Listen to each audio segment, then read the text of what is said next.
জুম্মা মুবারক। আজকে শুক্রবার, আমার বাবার বাড়িতে আমি আজকে শেষ দিন একটু ঘোরার জন্য বের হয়েছিলাম বিকেলবেলা। তো এটা বিকেলবেলা কিছু দৃশ্য আমাদের ওখানে নদী পাড়ের, এখানে মনে করেন যাওয়ার রাস্তা নদীতে। রাস্তা খুব সুন্দর, গাছ দুই পাশে আমাদের লাগানো আছে। জায়গাটা দেখতে এত সুন্দর যে মনে করেন মনটা ভরে যায় ওখানে গেলে। দুই পাশে গাছ আর চারোখানি সবুজ আর সবুজ। এখানে শুধু ভুট্টা আর ভুট্টা। এখানে সাইডে লাই গাছ গাছছে একটু, আপনার কিছু আলুর গাছ আছে।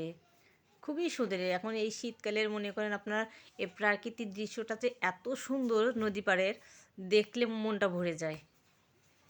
এই যে দেখেন, এগুলো কিন্তু আলু। আমি আমার আর এই ভাস্তি দুটো আমার মনে করেন এক সেকেন্ডের জন্য আমার কাছ থেকে নড়ে না। সব সময় আমার পাশে, আমি কোথায় যাচ্ছি কী করতেছি এরা দুইজন থাকবেই। এরা না থাকলে মনে হবেই না আমার সঙ্গে। এই যে দেখেন, আমি নদী পার চলে আসছি, এখানে হাঁস আছে, হাঁসগুলো গোসু করতেছে।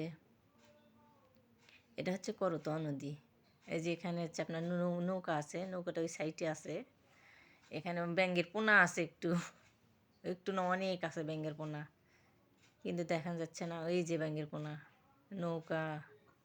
নদী পাড়ের দৃশ্য তো আসলে অনেক মুগ্ধকর।